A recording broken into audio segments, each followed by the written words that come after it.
జగన్ టైంలో ఇళ్ళు కట్టుకున్నోళ్ళకి డబ్బులు చెల్లించని ఉన్నాయి, ఏది బిల్లులు పెండింగ్లో ఉన్నాయి.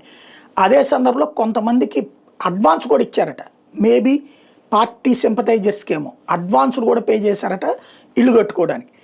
అలాగా అంటే ఒకళ్ళకేమో బిల్లే చెల్లించకుండా ఇంకోళ్ళకేమో అడ్వాన్సులు ఎట్లా పే చేశారు, ఇది మీరు రాజకీయ వ్యవహారాలకి ఇన్వాల్వ్ అయ్యారు, మీరు విధులకి తప్పు చేశారంటూ హౌసింగ్ శాఖకి సంబంధించిన 108 మందికి మీదన యాక్షన్ తీసుకుంటూ ఇప్పుడు ఆంధ్రప్రదేశ్ ప్రభుత్వం నోటీసులు ఇచ్చింది. ఇందులో కొంతమంది రిటైర్ అయిపోయారు కూడా. దీన్ని సాక్షి హైలైట్ చేసింది. ఇది దుర్మార్గం, పేదింటి వాళ్ళని కాపాడేందుకు వాళ్ళ దగ్గర డబ్బులు లేకపోతే మనం ఈ ప్రయత్నం చేస్తే చేశారండి. అందరికీ అట్లా ఇచ్చుంటే అసలు గొడవే లేదు కదా. అడ్వాన్స్లు ఇచ్చుంటే అందరికీ అసలు తలా 2 లక్షలు 1,80,000 చేతికి ఇచ్చేసేసి ఇల్లు కట్టుకోమంటే ఖచ్చితంగా వాళ్ళు కట్టేసుకుని ఉండేవాళ్ళు. 2,80,000 1,80,000. కానీ పబ్లిక్ని వచ్చేటప్పటికి ఆ రోజునేంటి, మీరు దశల వారీగా ఇస్తామన్నారు. బిగిన్ చేశాక డబ్బులు ఇవ్వకుండా సిమెంట్ ఇస్తాం మేమే, ఇనుమిస్తాం మేమే అంటూ అట్లాగా సాగ తీసుకొచ్చారు.